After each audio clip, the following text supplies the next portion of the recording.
I'm Paul Severn Lewis. Hello and welcome to 1 Minute Theatre Reviews. This is the National Theatre and I'm here to see Nicola Walker in The Corn is Green.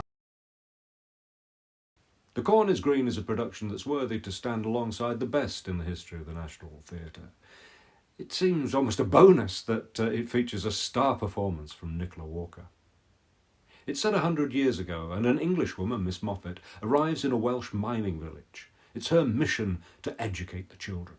One of them, Morgan Evans, played with feeling and humour by Ewan Davies, is exceptionally clever and becomes her protégé. Much of the play hinges around the question, will he or won't he go to Oxford University? The other characters are one-dimensional, so anyone playing Miss Moffat is required to carry the show.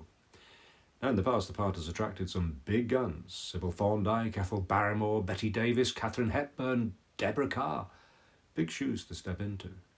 And it seems for the first half that this is going to be a one-note performance from Nicola Walker. I mean a beautiful, pure note, but essentially she's a determined woman and haughty towards everyone she meets and in everything she does.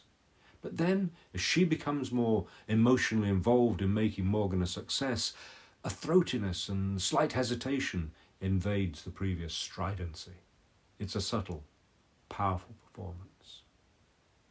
That's the 1 Minute Review. Please keep watching for more about this production of The Corn is Green and Nicola Walker's outstanding performance. This autobiographical play is dated in many respects and could have failed as a production, but for some brilliant ideas by, I assume, the director Dominic Cooke.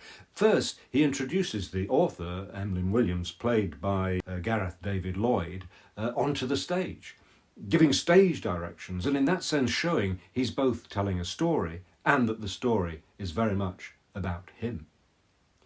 And when Morgan talks about the conflict he feels about leaving his community, it's not dwelt on in the play, but again Dominic Cooke's production comes to the rescue by the use of a miner's chorus throughout as a reminder of the draw of the community.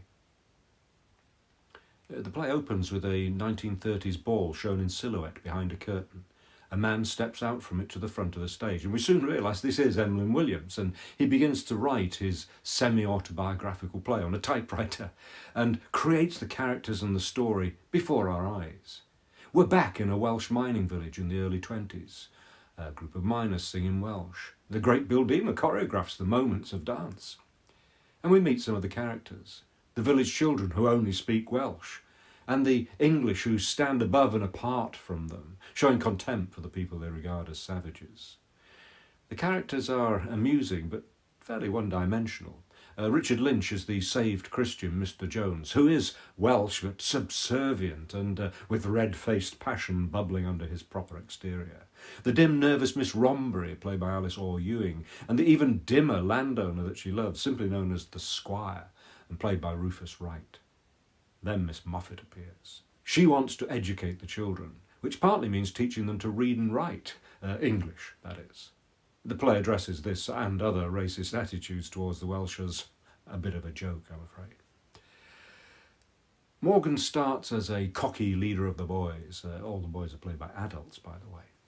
But we soon realise how clever he is.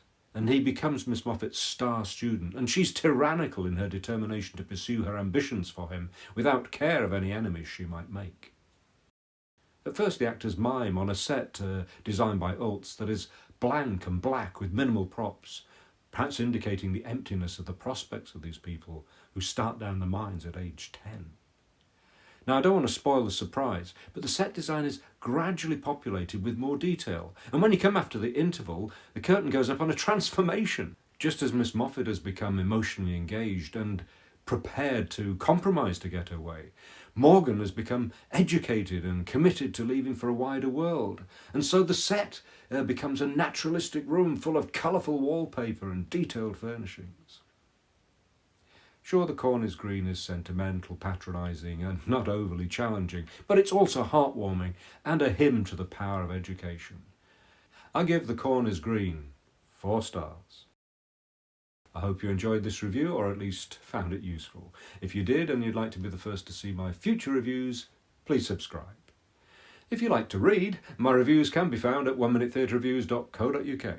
I also post the odd bit of news and comment on Instagram, Twitter and Facebook. Thank you for watching.